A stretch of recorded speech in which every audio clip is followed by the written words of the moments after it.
What's up, everybody? Welcome to Kinda Funny Games Daily for Thursday, August 9th, 2018. I'm one of your hosts, Greg Miller, alongside Tam Armstrong, studio director of Polyarc. There's never any mics over there, so it's like, 100 people could clap. I heard all the clapping. Yeah, exactly. There's 100 people. They're outside. A lot of people. You toured the studio now, Tam. I have. You understand small operation, but elevated operation. Yes. Some of the kids have talked about us pulling back these curtains and doing it like TRL used to, where we just have the kids line up on the sidewalk with signs and stuff. Yeah. I think it's against the law, but I've thought about it. I think it would work. I'm glad you're on board. It'd bring you closer. Closer to the people? Yeah. These people don't want me any closer. Tam, how are you? I'm doing good. How are you? Good. Thank you for coming down and joining us and hanging out today. Of course, studio director for Polyarc. Yes. The people who made Moss. There's Quill right there. Everyone knows I love Moss. PlayStation VR title. Now on other VR platforms as well. Right. We'll talk about Moss and reader mail and all that jazz. But for someone just joining us who doesn't know your entire pedigree, what's your elevator pitch for who you are in the games industry? My elevator pitch is I started a company out of college, failed spectacularly to be a profitable business. That happens. We did ship a game. So what was the game? We were very proud of that. It was called Barnyard Invasion. Oh, okay. The seminal classic. Yeah. rescue farm animals. Yeah. And we shipped that on PC. It was downloadable in the era before mobile. Okay. And after that, I went to Sony Online Entertainment. Heard of them. Yeah. And followed that with Bungie. What did you work on at SOE? Worked on the agency. Oh, so, yeah. So the MMO shooter prior to Destiny. Yeah. I remember I obviously was a big DC Universe Online person. Yeah. So I was playing pretty fast and loose over there with the SOE people doing stuff. And I remember doing interviews with Hal. Hal's last name escapes me, but he was the guy over from SOE doing all the I worked with Hal. He gave us the demo of the agency and ran us through it, and then when it got rebooted and stuff, showed us all that stuff. Yeah. And then then you went to Bungie. Yeah. Then I went to Bungie, worked on ODST and Reach. I've heard of those games. Destiny. Okay. Yeah. What'd you do for Destiny? So I worked on character engineering, I guess, generally. So animation, AI, and performance of the code relative to that stuff. Okay. Yeah. And then you said, to hell with this. I'm starting my own thing. Well, not exactly. You burned the desk. You said everybody go to hell. I loved Bungie. You're going the wrong way. What actually happened is we were across the street from Valve, and they had their very early VR stuff set up when it was fiducial markers on the wall, and I'm pretty sure it was literally cell phone panels.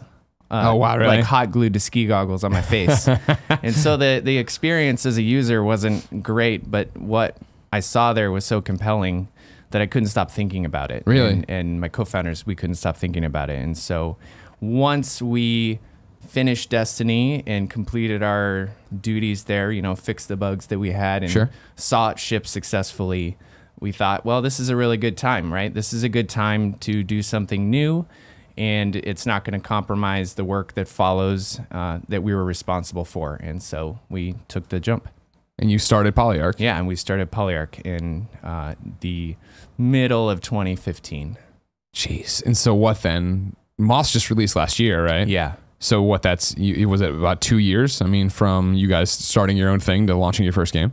Yeah, actually, for production reasons, I went back through the calendar, which was a nice little trip down memory lane. Yeah, and we did an early demo, flat shaded everything. It had Quill from the beginning, had the book from the beginning. Didn't have much of anything else. Yeah. and we did that, and we actually worked on some other things in the meantime after that, and then when we closed our funding in 2016 is when we really started on Moss full time. So the actual full production of the game was really only about 15 months. Okay. Yeah. Wow. It was very aggressive. Short timetable, Yeah. Seems like the Moss 2 should be pretty close, but we'll talk about that later. For right now, this is Kinda Funny Games Daily. If you didn't know, each and every weekday on a variety of platforms, we run you through the nerdy video game news you need to know about. If you like that, be part of the show, kindafunny.com/KFGD with your questions, comments, bad PSN names, and everything else under the video game sun. Then tune in to twitch.tv/kindafunnygames. Watch us record it live. However, if you're watching us record it live, you have a special job. Go to kindafunny.com/you're wrong and tell us what we screw up as we screw it up, so we can set the entire record straight. For everybody watching later on youtube.com/kindafunnygames and listening on podcast services around the globe.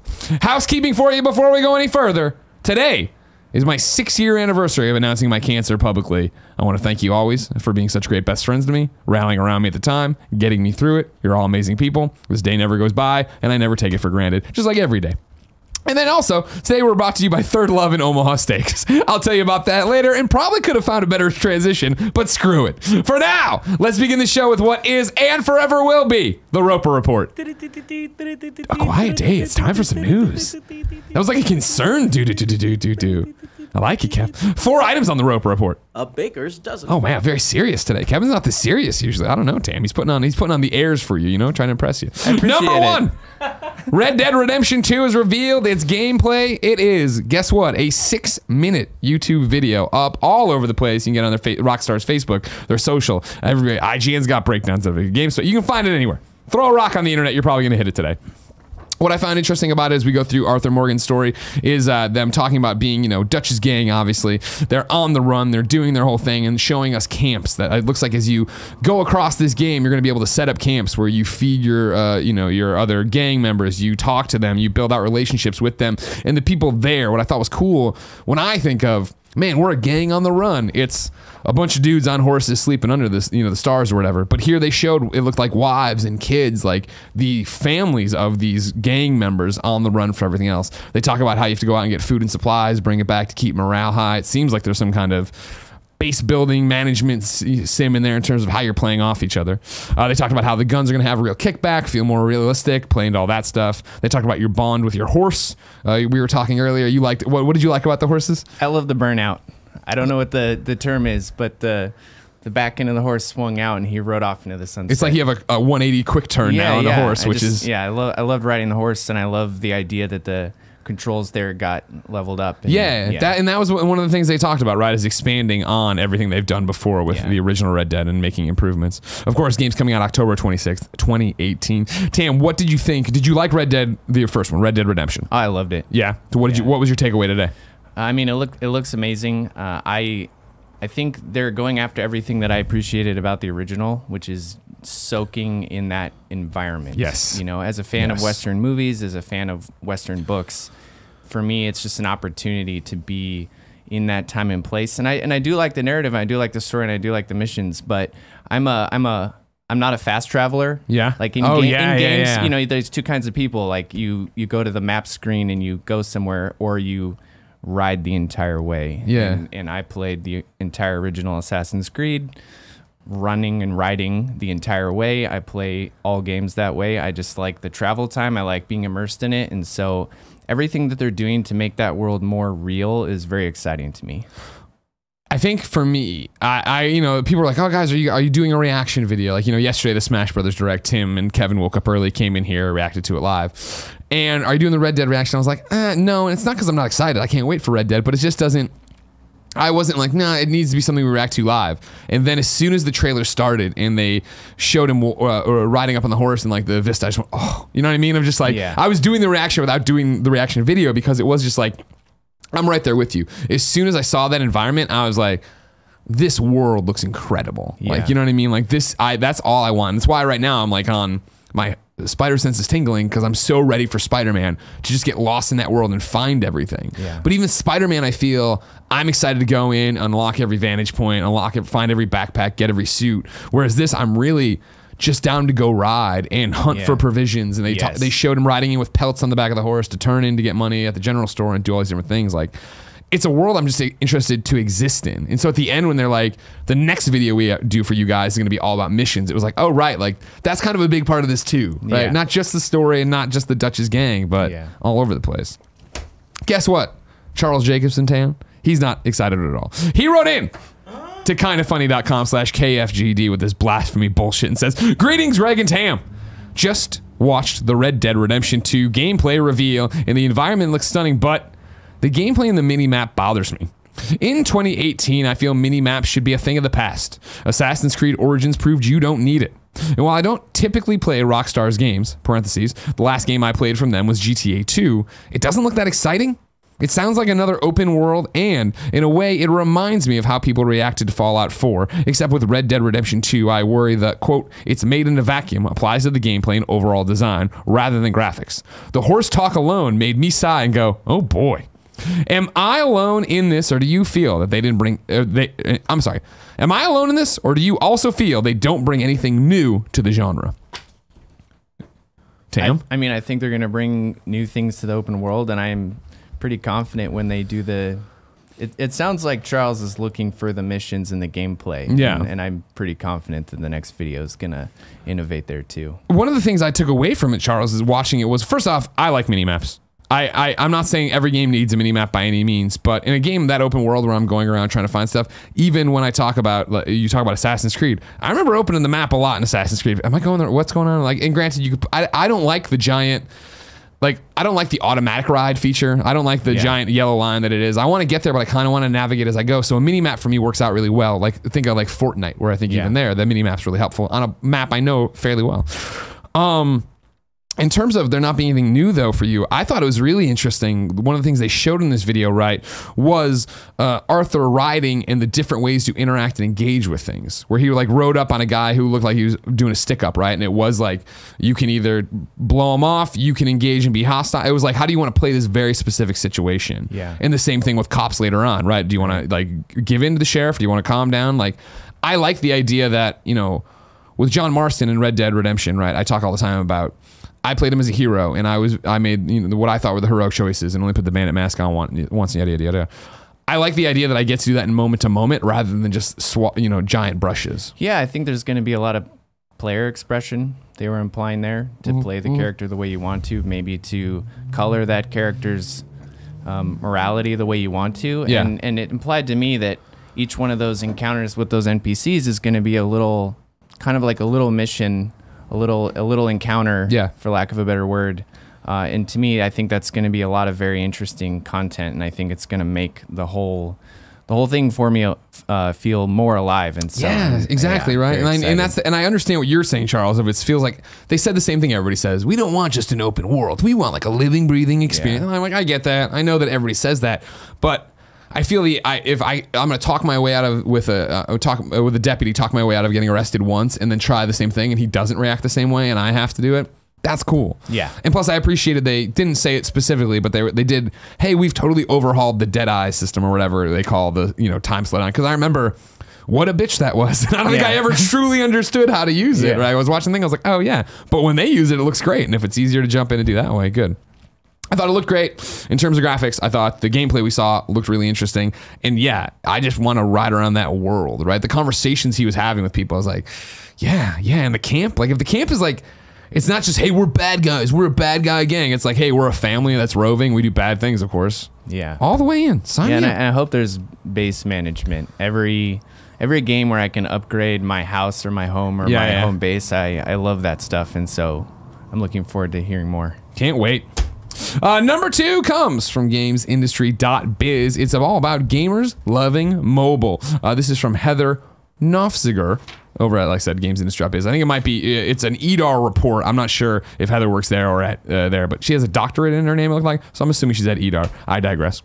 There's a lingering misconception in the industry that mobile gaming is for casual, uninvested non-gamers, while PCs, consoles, and handhelds are where the real gamers spend their time. In its gamer segmentation report, EDAR surveyed 5,000 US gamers. One of the segments identified during the analysis are the super gamers, heavily engaged players who game extensively. Well, I'm screwing it up. Heavily engaged players who game extensively on multiple platforms. The super gamer segment represents 13% of the total US gaming market and is 2/3 male and skews fairly young, average age 25.7, relative to the total market average of 32. For these voracious players, gaming is a major hobby, taking up an average of 26 total hours a week, which is about 23% of their total entertainment time. Where many segments specialize in a particular platform or platforms, the super gamer audience is likely to spread their gaming time around between platforms. 78% of these gamers play on 3 or more platforms, possible platforms including mobile, PC, console, and handheld. And for most, mobile is one of them. And 96% of super gamers play games on a smartphone or tablet. Despite the high playership (parentheses) and spend on mobile, it's critical to note that super gamers are using mobile as a supplement to and not a replacement for HD/PC gaming experiences. What does all this mean? I don't know. I thought it was interesting, though, that I feel it might be a generational shift in a way where I so rarely play a game on my phone anymore. You know what I mean? At the Buffalo Wild Wings meet and greet, somebody told me about this new iPhone game where you're a wrestling booker. You book your own matches and stuff and all that stuff. And I was like, oh, cool. I downloaded it, haven't opened it. Jared Petty comes on the Gamescast every week and tells me about amazing mobile games he's playing from developers I like, the people who did Game Dev Story. I buy them. Yeah, I never open them. I just don't have that in my repertoire. But what I find interesting about it is I was at this Kellogg's thing, right? I was talking about gaming influencers and all this stuff, but a big part of it was esports. And it was interesting explaining to Kellogg's who wanted to learn about gaming that gaming is this umbrella that in the old days you knew everything it covered and it made a lot of sense and you knew everything about it. But I'm under the umbrella of gaming and I don't know shit about esports. And I really don't know that much about mobile games either. And the fact that gaming has gotten so big and so diverse and everybody's been able to run to their own corners, so much of it's happening and we don't understand it necessarily. And I wonder if it's that I'm just that old guy who grew up on consoles, doesn't even play PC that much, right? Only it has to be a rare game for me to do that. But you're talking about the average age being 25.7 for these gamers, these super gamers, and really thinking about Fortnite, where Fortnite is everywhere. And I was at the airport bar eating when I was getting ready to fly home. Table next to me was a mom, dad, and their kid who must have been 7, and they were all on their phones playing Fortnite together. And I was like, what a magical moment that is and how awesome that is. Does it surprise you that mobile, I think I'm just talking about, I guess, my own preconceptions. And I consider, mobile is like something that young kids are doing or casual gamers are doing or whatever. But like, it seems like it's something that can just supplement everybody else's stuff. Yeah. And I think the horsepower is there to start making the kinds of games that we would want to play and more people would want to play that are traditionally regarded as more hardcore gamers. Yeah. And so I think that's great. I think it's great that it's opening it up to everybody. I actually really like the observation here too, that it's not a replacement, that it's supplementary. I think that says a lot about the maturity of the industry. Yeah. That we have so many ways to partake and it's gotten so big that you can't know all of it. I think that's awesome. I think what that means is there's a lot of ways to opt in, and I think that's going to let families and their kids come in and hardcore gamers have their place and everything in between. And so I don't think it's about you or me being old and being out of a part of it. I think it's gotten that big that we just can't keep just can't keep track of all of it. And I think that's very positive. I think that's what should be happening because I think that's true of other very mature industries. When we talk about segmentation, we talk about people breaking off, do you see shades of this trend with what you guys are doing? Like you're doing virtual reality, right? Which for a while everybody was like, this is going to be the big thing. And then it came out and it's a thing, but people have receded, right? And expectations have gone down in terms of like hardware units being sold. Absolutely. Do you see the same thing here where you have a VR community that's behind you and is supporting it? And it's not taking away from them playing a regular game, a PlayStation game, a mobile game, but it's something that's a supplement? Yeah, I think it's just fitting in. It's fitting into their entertainment time. And we would never say there's any near future where VR eclipses everything else. It's another choice now. And I think well-designed VR games will offer something unique the same way a well-designed mobile game offers something unique. Whether it's the form factor or the type of mechanics that are really native to the platform. Yeah. And I think then people will just be making the choice about what kinds of games do they want to play and where do they get them. And so that's how we look at VR gaming is we're just trying to contribute to that segment and communicate it effectively, which is very hard to do, so that we can find the players that are interested in playing those kinds of games. Do you not worry? I mean, are you happy with where VR is at in terms of units that are out there, the people who can play Moss, that stuff that happened, like the future you can have as a business that is we make VR games? Yeah, I think we had and I think a lot of us who are working on VR games felt this way. So I think I felt like there was a little bit of mismatch between the hype cycle and the perspective of the individuals making the games. Yeah. I wasn't surprised that this is kind of a slow burn. It's brand new hardware. It's brand new games that have to, frankly, I think, spend some time figuring out what kind of designs really work for the medium, and all that takes time. And then you look at where the hardware is today, and I think we can all agree there's room to make it more accessible. Sure. There's room to make it more comfortable, to make it easier to use. Cut the wires. Yeah, right, and I think all that stuff's better inevitable, tracking. so I'm not worried about it at all. I just think we did... It's going really well for where we are in the evolution of this kind of thing, and I'm just very excited about the future of it as all of these things improve, as we understand the game mechanics better, as the player population grows and communicating it gets easier, and as the hardware improves, the whole thing is just going to get more awesome. And so I'm very optimistic. You talked about the hype cycle, right? So outsiders' perception, like mainly industry analysts, right? And people who are like thinking this is going to be huge. Your reality of it, have you been heartened by the audience's reaction to it? Oh man, that has, on an emotional level, the audience's reaction to it is what has made the whole thing worth doing. Yeah. I mean, it's worth doing on a lot of levels, but to see people cry tears of joy specifically when experiencing something that you made is something that at least for me personally and professionally, is not something I'd experienced before. And so to have something like that happen, and their enthusiasm and the unexpected ways which they've engaged, because we made a narrative single player piece of content that, you play through it beginning to end. And we have people who spend hours a day taking screenshots and sort of partaking in tourism, I guess, for lack of a better word, of the world that we made. And that wasn't explicit in our design. And so, I love seeing stuff like that. What's been, not shocking, I guess, but like I always talk about it, right? When in PlayStation VR, we were running up to launch, it was setting the expectation. I think Shuhei in PlayStation did a great job of, this is Gen 1 tech. It's PlayStation 1 versus where we're at now with PlayStation 4. Absolutely. You're not going to have runaway. And they communicated that message well enough that I feel the people who bought in and got VR understood that's what they were getting. And I continue to this day to be blown away that I don't get emails and questions to this show or any of the shows or tweets, or when I talk to people, I don't get, I'm angry. I spent this money on this thing and they aren't delivering what I expected. Everybody's like, no, I get a few games a month, or every week there's something that's interesting.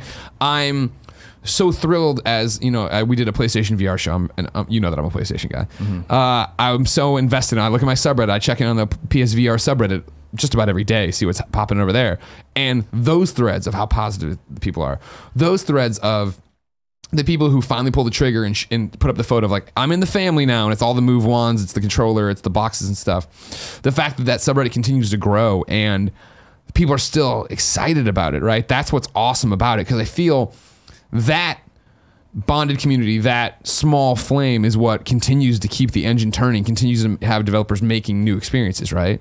Yeah, absolutely. I mean, all the inside numbers that we have suggest that it continues to grow. Awesome. And so even if the perception has shifted in another direction, I think that's natural, because I think the excitement that was built around it was huge initially. But as I see those numbers underneath continue to climb, I think what you're talking about is just the output of that, is the output of that enthusiasm, and people keep buying headsets and they keep buying games, and so I don't think it's going anywhere.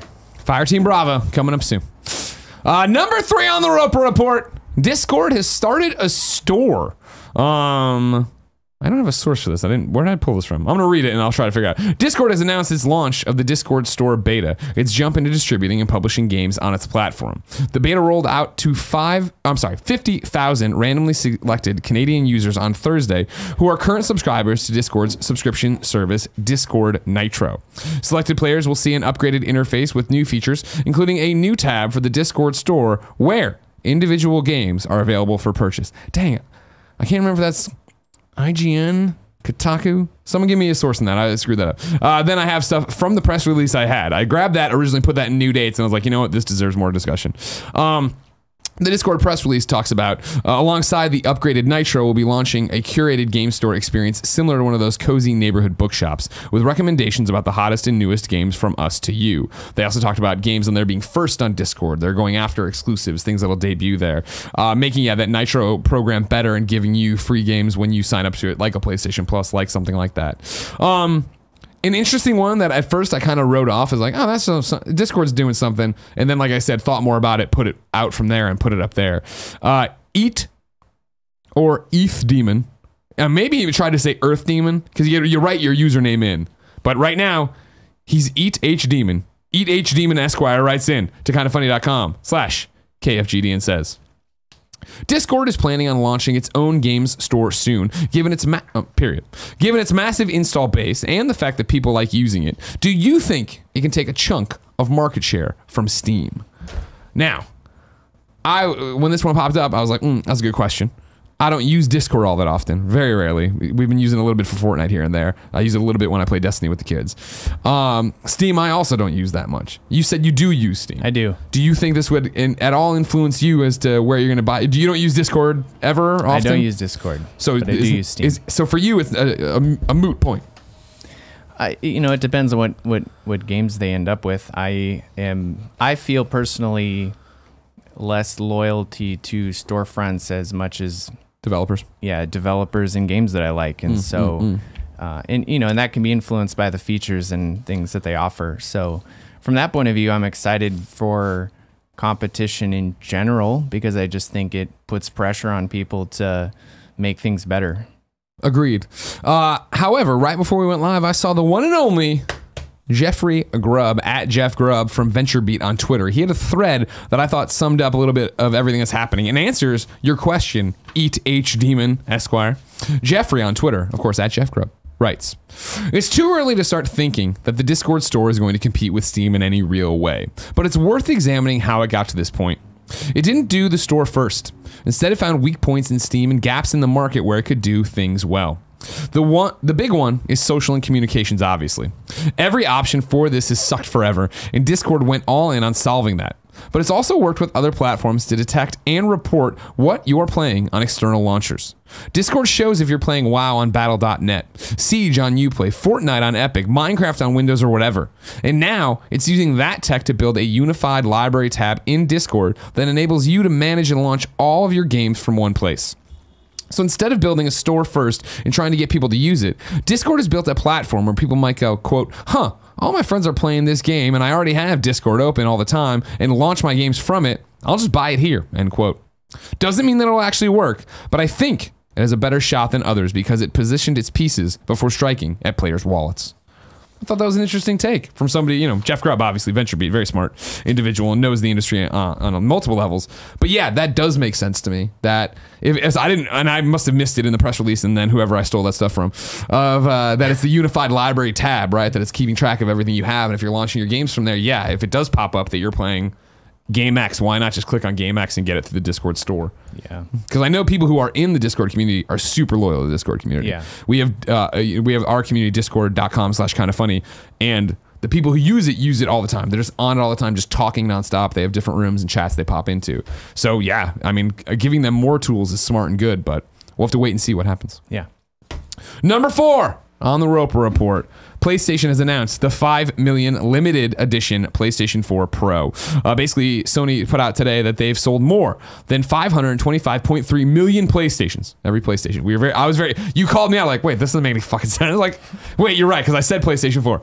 525.3 million PlayStations. They put up this on the blog today. To celebrate this exceptional milestone, we are announcing today a global release of the 500 million limited edition PS4 Pro, featuring a translucent, dark blue console shell and matching DualShock 4 wireless controller, PlayStation camera, vertical stand, and mono headset. This PlayStation 4 Pro also comes with a massive 2TB hard drive for you to store tons of games, apps, videos, screenshots, and more. It'll be available for $500 US, and it'll be limited to 50,000 units worldwide. In addition, each system will have a commemorative copper plate on its front with its limited edition serial number etched on. And for the very lucky few who can get them, we have a few extra special hardware units with serial numbers that commemorate important events in the history of PlayStation. Keep your eyes peeled for these extra special serial numbers like 09995, parentheses, US launch date of the original PlayStation, September 9th, 1995, 01115, the US launch date for the PlayStation 4, November 15th, 2013, and 01013, the US launch date of PlayStation VR, October 13th, 2016. That doesn't make any sense. I copied this right from them though, so fuck them. It's not a you're wrong on me. The 500 million limited edition DualShock 4 will also be available standalone for $65 US. What's more, they're also doing a gold headset. It goes on like this. The Pro will be available on retailer websites starting August 24th. You can check out ps.com for a list of participating retailers, so on and so forth. Did you see this? I did not see this. I think it's a thing of beauty, personally. I've on this show in particular, given Sony endless shit for putting out horrible special editions, just half-ass special editions for PlayStation 4s. This one I thought looked great. Tim not sold on it. He wants a very specific translucent blue. I thought it looked cool. It's so pretty. Do you like it, Kev? Get on the. I love it. Can you throw it up? Can you throw it up so Tam can see it? 2 seconds. No problem. PlayStation. If you go to the blog, PlayStation blog, it's like their third one of the gumballs. If you didn't know, on old.ign.com, you had your top stories and then the little spotlights here, and they used to call those gumballs, and I still call them gumballs. Oh, no, it's right there at the top. Oh man, it looks even better when it's like in real life. If you skip it all the way, they do a whole bunch of build up to it. If you go, like I'm talking about, there you go, Kev.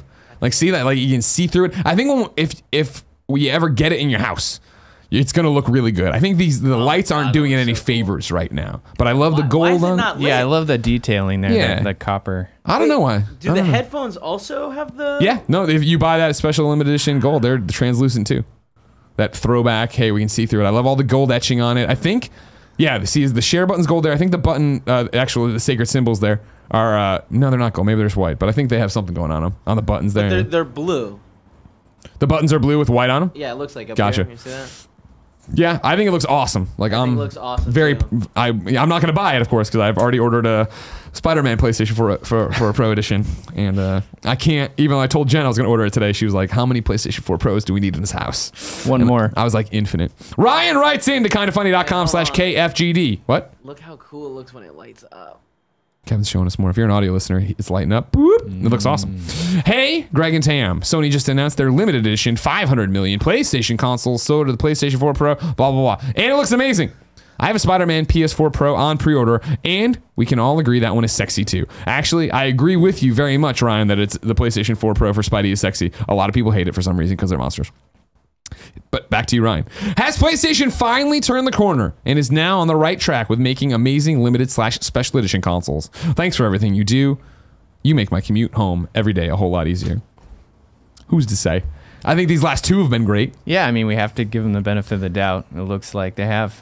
I think eye of the beholder is a big part of it too. Yeah. The ones that I thought were ugly before this, people still bought, people still liked, so whatever, but I think we can all agree. This one's hot, except for Tim because he sucks, and the Spider-Man one's hot, and I can't wait to get it, and I don't know what I'm going to do with it because I'm just going to put it in Entertainment Center and never see it again, but I'll have the red controller with the white buttons. Tam? Yes. I'm very excited to see if PlayStation's going to send us one of these things so I don't have to buy it and figure it all out, right? These special edition consoles. But it's so far away from us getting them. If I wanted immediate news, say what came to the mom and grop shops today, where would I go?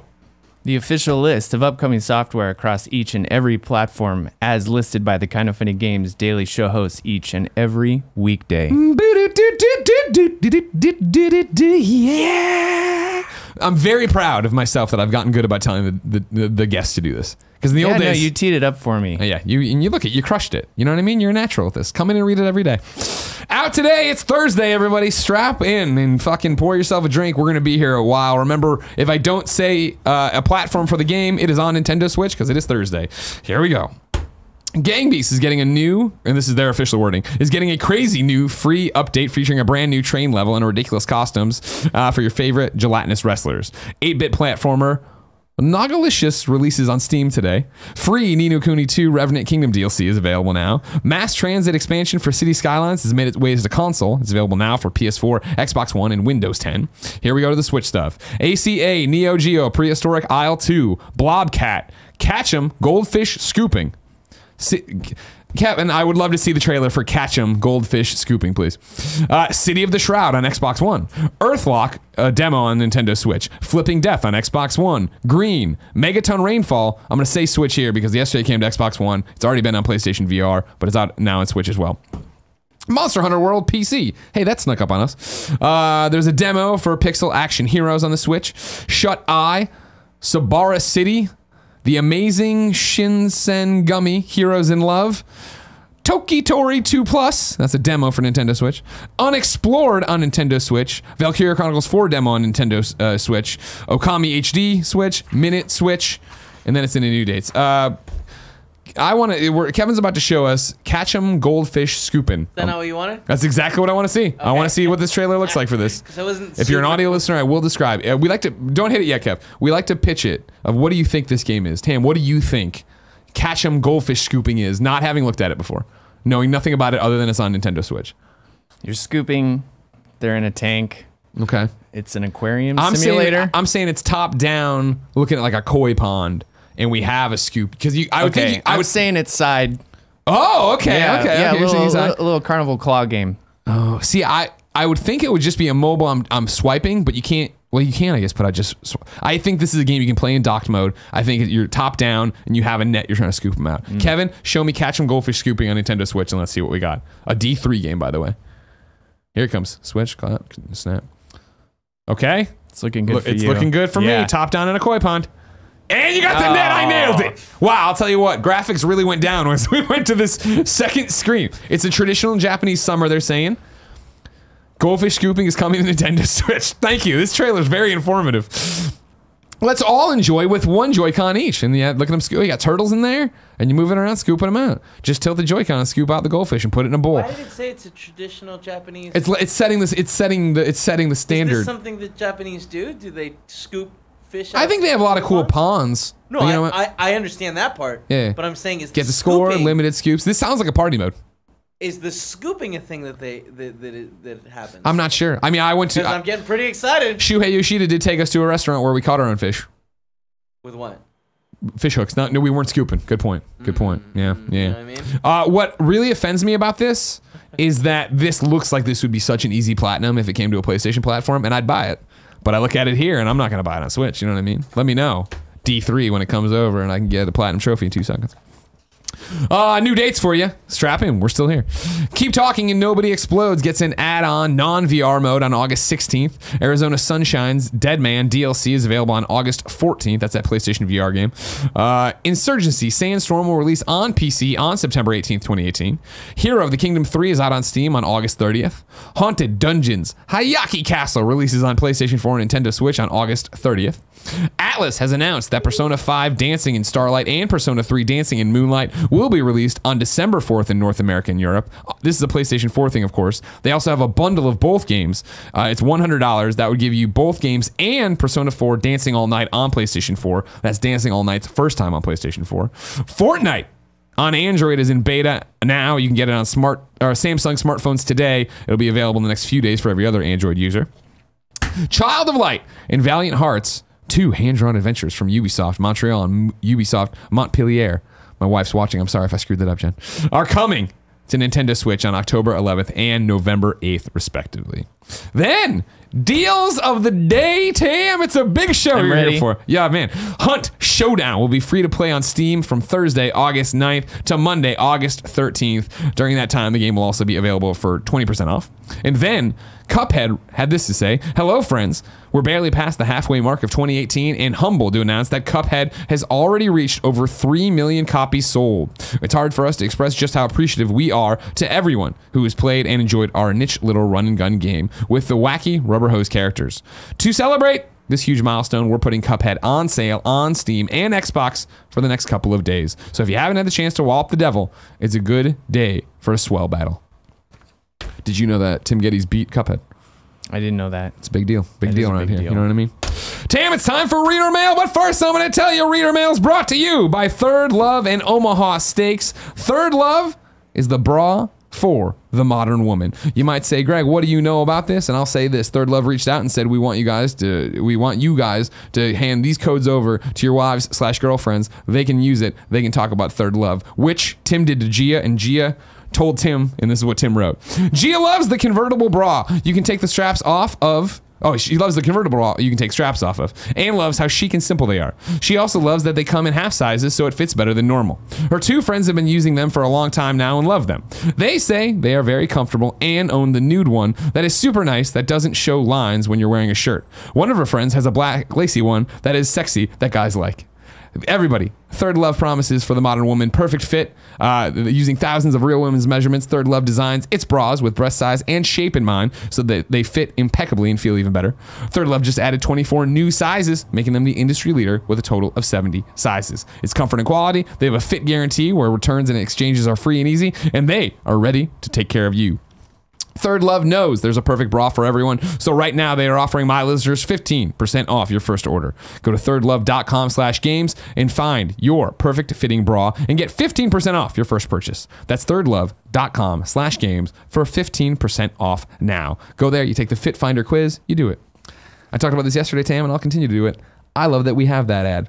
That shows how diverse our community is, and that they're like, oh, there's a lot of kind of honeys out there. More power to you. Ladies and gentlemen, here's an ad good for all genders. Or I mean, if you're all genders and you want to buy a bra, I ain't gonna stop you. But this one's about Omaha Steaks.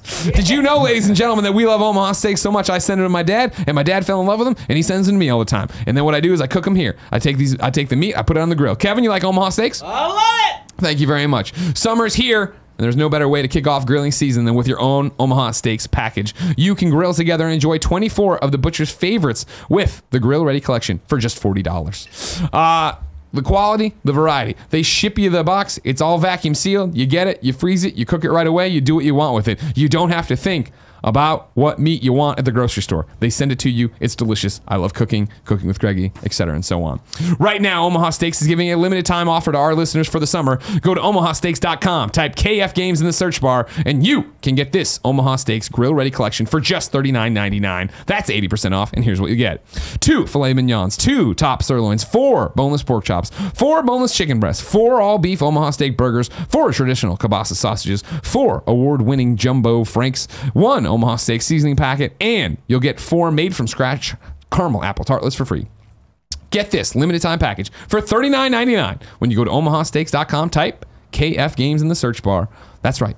Add it to your cart. Don't wait. It'll be over soon. omahasteaks.com, type KF in Games in the search bar. I don't like when I screw up the last thing I'm saying. I've nailed the ad, and then I say KF. God dang it, I'm so stupid. I don't know why you hang out with me, Tam. Kyle writes into kindafunny.com/KFGD and says, where is Moss 2?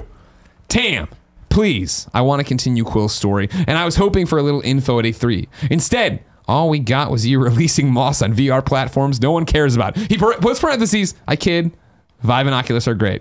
When can we expect to continue Quill's adventure, and can I get one of those sweet, sweet Quill figurines? And you know what, Kyle? Shush your mouth. What is going on over there with you guys and Moss? I loved Moss. I talked about it obviously on the shows all the time. When I beat Moss, and it was very much like, cool, you finished this chapter of Quill's story. I was like, oh, there's more. There is. We have a whole story arc planned out, and this was Quill's process of becoming a hero. Yeah, and that was book 1. And in our minds, at least, we have Moss 2 and onward figured out, or at least sketched out. I guess it'd be strong to say figured out. Yeah, and you have the rough outline. Yeah. We have a plan, and we're, really excited about the opportunity to keep going. But I don't have any dates, I think, is what people are really looking for. I don't have any dates to give. I understand.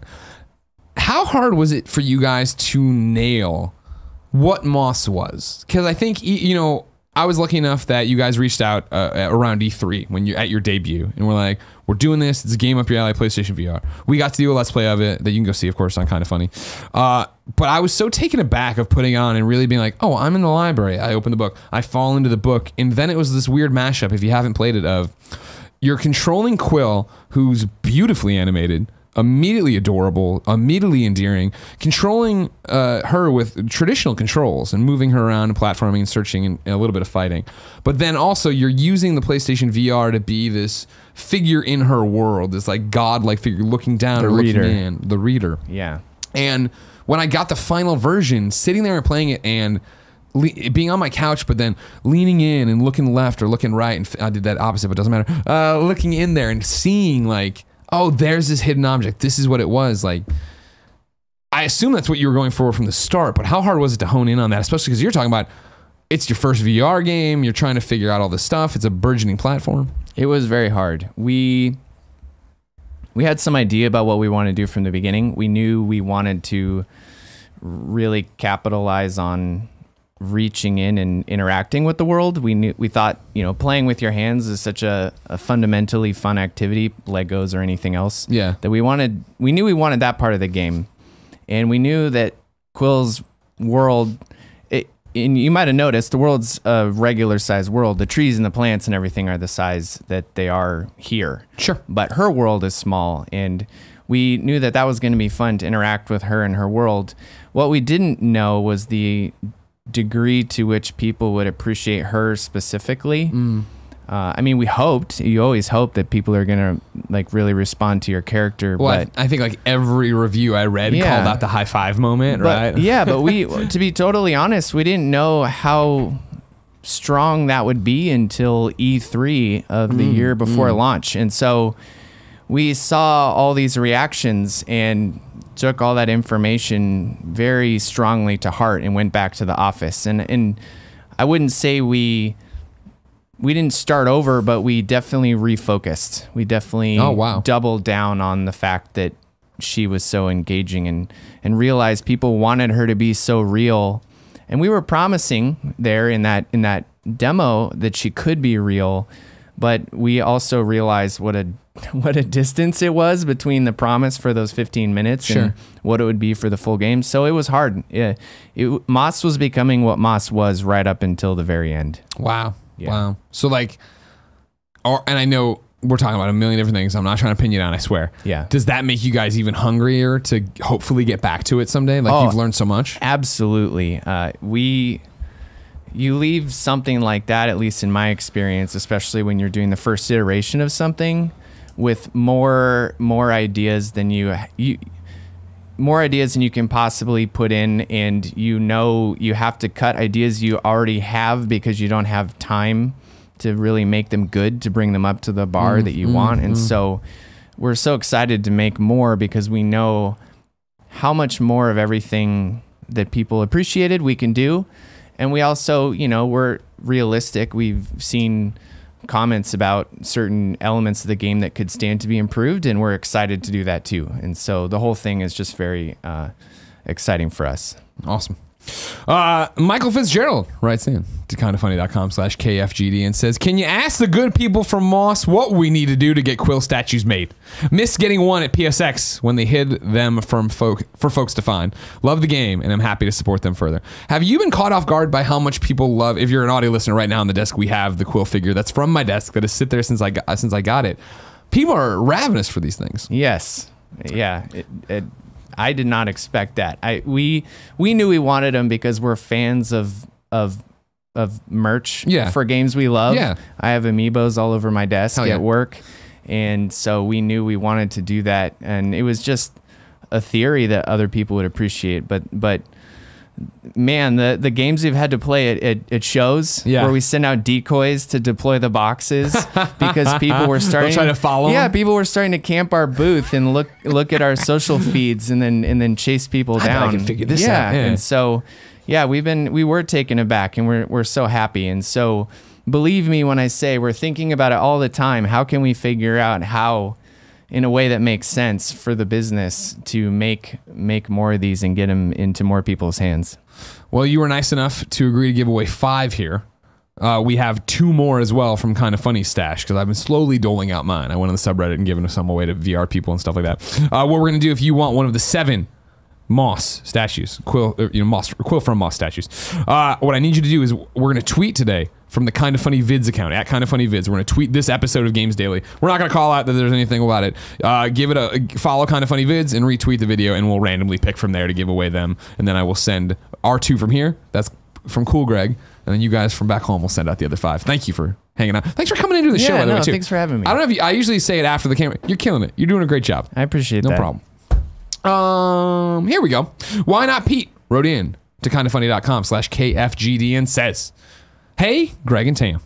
I want to ask Tam about how your work-life balance has changed since you made the shift from a big studio like Bungie to running your own smaller company. Bungie in particular was pretty famous for a brutal crunch. Do you still find it a necessary part of the development process with Polyarc? And do you find it hard to take a step back from your work now that you're the man in charge? Thanks and congrats on all your success. Why not, Pete?" You got that balance? Yeah.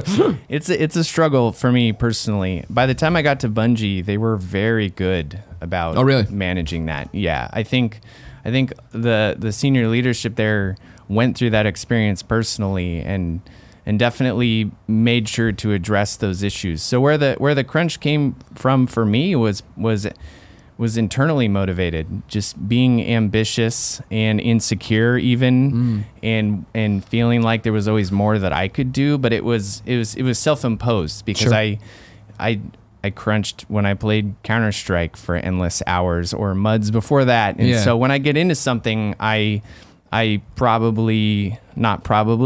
certainly I 100%. Yeah, I go way too deep. And so then of course you start your own company and you feel like you're responsible for everything on some level. 100%. And then it's an incredible act of self-control, which I have certainly not mastered, to figure out how to manage that. And I'm still trying to figure it out today. Yeah, right. I think that's the same thing for us, right? Obviously, same industry, way different sides of the coin. But I think so it's been making the rounds recently. I think Patreon people keep retweeting it, but it's that if you do what you love, you'll never work a day in your life, right? And they cross it on. It's like if you do what you love, you kind of work all the time. Yeah, absolutely. It is true, right? Yeah, you can't turn it off. Every night, Jen has to be like, all right, get off your phone, shut the computer. Like you got to stop, because there has to be a way to turn it off at some point. But we do what we love, and we love the products we make and the communities we have, right? So you want to be there all the time, but at some point, you have to. And you don't want to let them down. I mean, 100%. That's 100% what's going through your mind is, people that want to enjoy what you're doing, they're going to see it and they're going to have an opinion, and you do not want to let them down. And that it's incredibly powerful and motivating. But the other side of the coin is that it is dangerous if you don't learn to manage it. Sure, 100%. I want to switch reader mail over to yesterday's required reading. If you remember yesterday, we told you they had a whole bunch of questions put in to kindoffunny.com/KFGD about that Kotkau article from Cecilia D'Ana-sta-sio. I'm starting to nail this name, Kevin. I'm very proud of myself, because she writes great stuff. She comes up all the time on the show, and I usually butcher myself through, and I didn't. It was called, of course, Inside the Culture of Sexism at Riot. Over on Kotkau, Cecilia talked to 28 current and former Riot employees about basically a bro culture, a toxic culture that's going on over there. And since this article went up, when I was away doing my Michigan stuff, it's blown up. And there's plenty of people on all over the place saying things, whether they are, I work at Riot and I haven't seen this, I don't work at Riot, I haven't seen this. People, I used to work at Riot. Megan Marie just put up a huge blog post about her 6 months at Riot that seemed to confirm a lot of this stuff. But there's all this different stuff, and it's mainly studio culture. And I feel that's really where we can win, right? Because like I read the thing and I'm like, this sounds fucking horrible. I hope people aren't being put through this. I hope we can all be better to each other, which is what I strive for every day with this. Tam, you read it. You work now in your own, you run your own studio. You worked at other big studios. How important is studio culture, and how hard is it to keep it reined in positive? It's not crunch. It's not this. We're all on the same team. I think it's everything. I think a healthy culture and a good team can make something great out of almost anything. And so if you want your company to succeed in the long run, it's my opinion at least. Okay. Totally. That the culture is possibly the most important thing you can focus on. Sure. So reading it, that's my thing. And my takeaway from it was just like, wow, this all sounds horrible. And I'm so sad that people have to go through this or have had these experiences. But then, of course, like so many people say online, like, there's plenty of people who seem to work there now that we know. Like, I'm not going to, name names. And I haven't had this conversation with people. But is it changing? Has it changed? I don't know. And that's the thing. I want to get to a couple of reader questions we did get. Michael wrote in after reading and said, I went into your required reading from yesterday, Inside the Culture of Sexism at Riot Games, and came away pretty conflicted. Clearly, and by the way, Michael wrote a very long letter that he's like, if you read any of this, thank you very much. So we've parsed it down. Clearly, some of the events described in the article are completely reprehensible. But I started to reflect on what Lucy called bro culture, or Lacey, I'm sorry, called bro culture in relation to this sentence specifically. And my feelings became stronger as I kept reading. Quote, employees often stay late to grind out competitive skill points in League of Legends with their Riot family and are communicating on Slack well into the night, end quote. I think back to what it was like to play football with friends when I was 8 years old, and I think back to what it was like to play Counter-Strike, Quake, or Dota over LAN, and I can't help but think about what all of those have in common. Emotions running high, cussing, calling each other awful things, and almost blind dedication to the competition in the given moment. For everyone involved, all the negative side effects were just part of the game, and we had a complete mutual understanding of the situation, including the people who were more level-headed and didn't participate in the name calling. And when the competition was over, we went back to being friends, and despite calling each other the worst things imaginable for a few minutes earlier. When a person came into the group who couldn't handle it, he stopped playing with us. Yes, it's exclusionary, but without it, there is no competition above a certain level. I jumped a whole bunch of hair. Office tensions are probably going to get worse at Riot. Those people who were hired when the job opening still said, quote, we want passionate gamers who are talented professionals. Loving what you do is mandatory, and you won't fully appreciate a gamer's perspective unless you are one. We're not looking for feedback. We're not looking for the feedback adverse. He's going on, but he's saying it's going to get worse, like the mashup of people who maybe got hired in the bro culture, the people who are getting hired nowadays. I feel really strongly that most of what this article describes just comes down to gender differences. Thank you for indulging me if you're reading this, and even if I don't make the show, keep up the good work, Michael.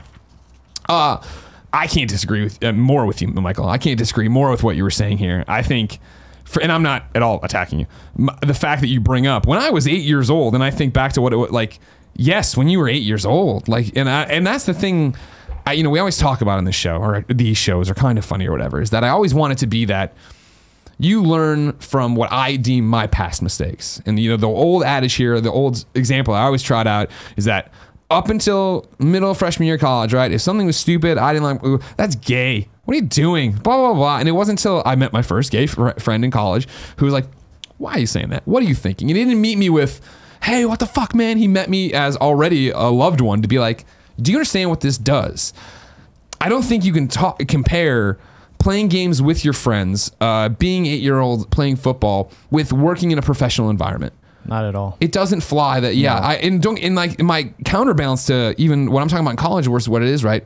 Think of when we were at IGN and it was 3 in the fucking morning and we're doing E3 coverage and everyone's on last left. Think of how even here it kind of funny when everything's going wrong and we're screaming at each other and we're not happy and I bite Kevin's head off. I'm not biting Kevin's head off and saying horrible, horrible fucking things, right? And again, did they happen? Did they not happen? Blah, blah, whatever. I'm not throw all that out. It's not on the fact of like trying to insult Kevin the way I would insult Poe in junior high. Poe's my best friend from back home. You know what I mean? Of like that. Like, am I wrong? I just feel like these are apples and oranges. No, I agree. I think what we do in a professional environment requires so much collaboration and so much respect and positive contribution to get anything done. I agree with you. It's not a fair comparison. And we are adults and we need a culture that's good for humans because that's who we work with. We work with people of all kinds. And so we need to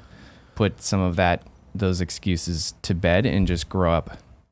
Sonorith writes into kindoffunny.com/KFGD and says, hey guys, hope you're having a good Wednesday. I'm writing in to talk about the massive expose on Riot Games sexist culture perpetuated by a culture of toxic masculinity. As another predominantly male company, what do you think Kinda Funny has done to help avoid the frat house/bro culture that apparently afflicts Riot? Follow-up, do you think Riot is salvageable as a culture, or is the sexism so ingrained that it's not worth saving? Curious to hear your takes on the story. Awesome work. Sono. Kevin, I want you on mic for this too. I've invited Joey in too. I feel like I'm your studio director, I'm CEO, whatever. I'm one of the founders of Kinda Funny. Kevin, do we have a frat culture? And if not, what separates it? Because we could fall into that, right? I feel like we definitely ride this. I think we like. I think that there are positives to frat culture. I don't necessarily think it's like a negative thing. I think that like we do have a little bit of frat culture when in like the positive light, and then also in the negative light sometimes too with like bullying. But like we all learn how to deal with that with one another, and I feel like everyone has had the like, all right, guys, this joke is going too far. We need to cut this off. For me, that's. I was just gonna say. I do think that there is a little bit of frat culture here, but we also are all adults and know that, hey, we need to communicate. Yeah, you know. I agree with you. Frat. That's a great point. That like the article definitely paints frat culture in a negative. That's a bad thing. For me, you're right that there is the fraternity part of it, right? Where we all brothers in arms, sister in arm. We're all running around doing this thing, right? Where we're all moving towards the same objective. For me, kind of funny in a lot of ways is the grown-up version of the Antlers in a lot of ways. Where when I was in college, I was in this group called the Antlers that, in shorthand, if you and I were just talking about it, I'd be like, it's kind of like a frat. But it's not a frat in the way that we hazed each other to hurt each other, to do this, to, you know what I mean? And like, again, the bad parts of a frat. I have plenty of friends who had an amazing Greek time and loved being in the Greek system. I'm not saying that. But the horror stories you'd hear about a frat. What separated the Antlers I felt from what you would think of, well, man, a bad frat, or what I think separates kind of funny from it is what you're talking about, right? In the way that we do communicate. And sure, on a party mode, we're giving each other shit. On a morning show, we're giving each other shit. But when the line gets crossed and somebody says pickles, that's our safe word, that no, this is getting too real, or you're really hurting me, it stops, right? It is a hard stop of like, oh, sorry, that's not what I meant. It's rare. I don't think it's rare. And I can't think of an example off the top of my head, I guess, where we're going after each other because we want to hurt each other. You know what I mean? Like, we get in arguments for sure. That's definitely something that's happened. But when I snap at you, Kevin, right? It's because I'm fucking mad at these emails and this thing that isn't working, And then I hopefully apologize enough to tell you that. Joey, do we have a frat culture here?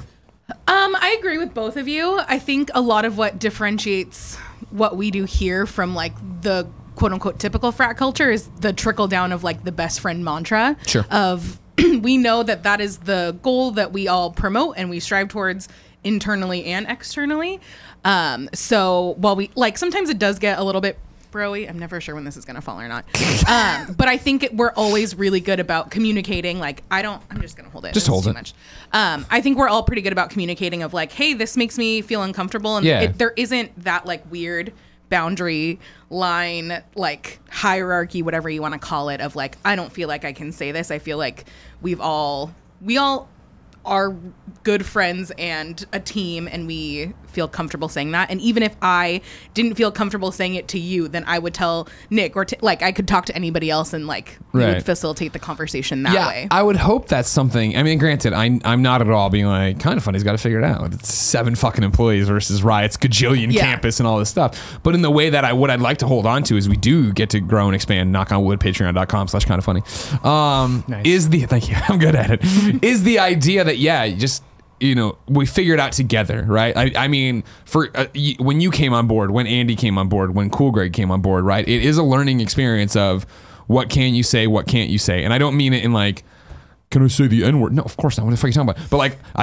I can't call Cool Greg a narc. He takes that very seriously, even when I'm joking about it, right? I'm like, oh, okay, that's a good rule to have with Cool Greg. Don't say that. You know what I mean? I'm like, you have to figure out everybody's sense of humor, and that can then change what it is, because the culture here is, we all want to hang out. We all are best friends. We want to have a good time, but we don't want to piss each other off with something that's weird. Yeah, and I feel like because we're a little bit more diverse in what we cover, the like gaming bro culture that they touched on in that article is less of an issue because it's not the only thing we talk about. It's not the only identity of Kind of Funny and everybody that works here. So I think that helps too.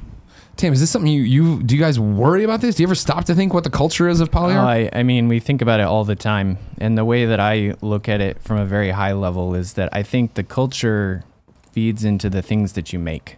Like the things that you make are a product of the people and their organization, and they're spending years of their life making this stuff. And so of course it's going to reflect them and the culture that they're in. And so I think it's critically important because our goal is to make games that as many people as possible can appreciate. And I think that sort of implies that we need to have a culture that as many people as possible can participate in. Inclusive. Yeah, it has to be that way because that is the kind of game that we want to make with Moss and with other games. And that's kind of one of the missions of the whole company in the long run, because we want to bring people in to enjoy the thing that we enjoy. And I don't need any details about those people. I just want more people to enjoy what we're doing. Okay. And then I guess, thank you guys. The question here from Sono at the end, though, do you think Riot Games is salvageable as a culture, or is this sexism so ingrained that it's not worth saving? We're not part of the culture. I don't know what it's like or bad over there. What I would say is I would think that if it is that bad over here, this could be the wake up call, sound the klaxons. Hey, everybody, let's unify together and figure this out. And if you bring together a group that's going to be like, this isn't going to fly anymore, we got to fix it, it's going to weed out the people who don't want to be a part of it. Theoretically, these are all examples for a company I'm not a part of and don't know what's happening in. I think you could salvage it. I think that, as goofy as this sounds, hard times have a tendency to actually bond everyone together. So right now, similar to like what we were talking about with how yesterday with the IGN plagiarism stuff, we felt bad for IGN people. Me, as somebody who's still at my core, I think, as an IGN person, felt bad, right? That's bonding them together to be like, let's never let this fucking happen again. Let's be better from here. And if that could happen at Riot, if that's the thing, and da-da-da-da, a whole bunch of like court of public opinion things here. Yeah. But if that is that, then that could be an outcome. But who knows, and we'll have to wait and see. Tam, it's time to squad up. This is where one of the best friends writes into kindafunny.com/KFGD, giving me their name, username, platform of choice, and why they need help in a video game. I read it here. The best friends come and find you, and you all play video games together.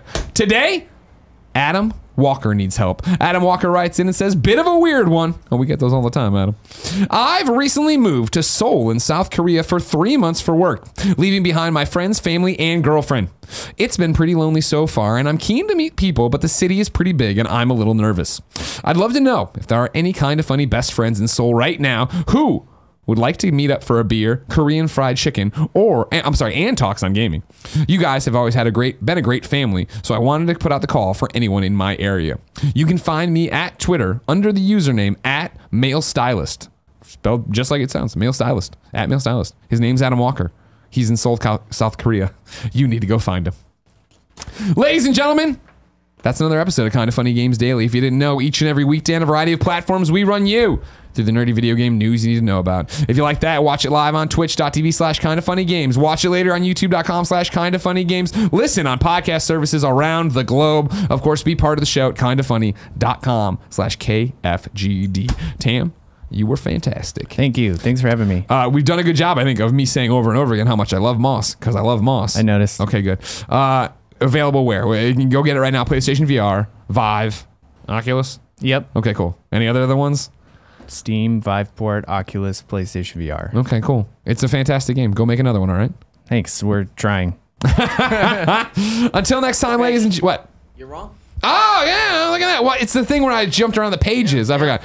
Andrea's going to be on the show tomorrow. Let me get the You're Wrongs out, see what we screwed up. I just thought it was such a perfect show, Kevin. We probably were fine, you know? But here you are. Keeping me on task. Kevin, I don't like the way you're saying sure. It's making me think you don't believe we were perfect. I'm just super like into what I'm looking at right now. Trying to look. That's a really weird way to say what you're super into what you're looking at right now. You're staring at me, so I don't mind. HDMI switchers and stuff. So. Oh, HDMI switchers. Here we go. For you, Greg. Dennis has a question about super gamers. You'd have to go look at the survey. I don't have that one for you. Parker says that the source on the Discord store is TechCrunch. I don't think I looked at TechCrunch today, though, so maybe somebody else did. Okay.